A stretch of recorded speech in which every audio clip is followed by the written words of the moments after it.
আসসালামু আলাইকুম। কেমন আছেন সবাই? আশা করছি ভালো আছেন।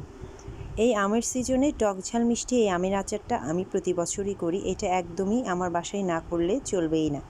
এই জন্য আমি আজকে আপনাদের সাথে এই রেসিপিটা শেয়ার করলাম। চুলায় একটি প্যান বসিয়ে এর মধ্যে আমি দিয়ে দেব 250 গ্রামের মতো সরিষার তেল। এর মধ্যে আমি দিয়ে দেব 1 টেবিল চামচ পরিমাণ পাঁচফোড়ন। আমি এখানে রাঁধুনির পাঁচফোড়নটা দিয়েছি, আপনারা যে কোনো ব্র্যান্ডের পাঁচফোড়নটা দিতে পারেন। এরপর আমি এর মধ্যে দিয়ে দেব 1 টেবিল চামচ পরিমাণ লবণ, 1 চা চামচ পরিমাণ আদা বাটা এবং 1 চা চামচ পরিমাণ মরিচের গুঁড়া এবং হাফ কাপ পরিমাণ ভিনেগার। তেলের সাথে সবগুলো মশলা খুব ভালোভাবে মিশিয়ে নেব।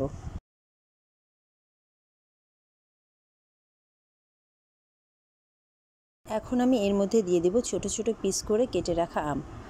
আমগুলো আমি খুব ভালোভাবে ধুয়ে খোসা সহ ছোট ছোট পিস করে কেটে হলুদের গুঁড়া এবং মরিচের গুঁড়া দিয়ে মাখিয়ে একটু ফ্যানের বাতাসে রেখেছিলাম, যাতে কোনো পানি না থাকে। মশলার সাথে আমগুলো খুব ভালোভাবে মিশিয়ে নেব। এখন আমি এখানে দিয়ে দেব কিছু শুকনা মরিচ পিস পিস করে কেটে রাখা এবং কিছু আস্ত রসুনের কোয়া।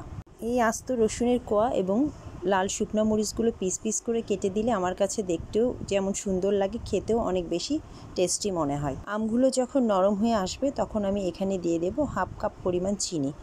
আপনারা চিনি এবং ঝালটা আপনাদের স্বাদ অনুযায়ী দেবেন, যে যেমন পছন্দ করেন। এখন এই চিনি আমি আমের আচারের সাথে খুব ভালোভাবে মিশিয়ে নেব। দেখেন খুব সুন্দর একটা কালার হয়ে এসছে। এখন আমি এখানে 1 টেবিল চামচের মতো গুঁড়া করা পাঁচফোড়ন দিয়ে দেব। এখন এই পাঁচফোড়ন মশলাটা আমি আমের আচারের সাথে খুব ভালোভাবে মিশিয়ে নেব।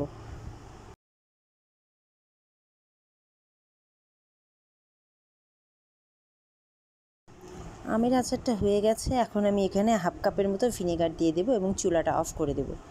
আপনারা সবাই জানেন যে ভিনেগার একটা প্রিজারভেটিভ। ভিনেগার দিলে আচারটা নষ্ট হবে না, অনেক দিন আপনারা সংরক্ষণ করতে পারবেন। দেখুন তৈরি হয়ে গেল খুব মজাদার টকঝাল মিষ্টি আমের আচার।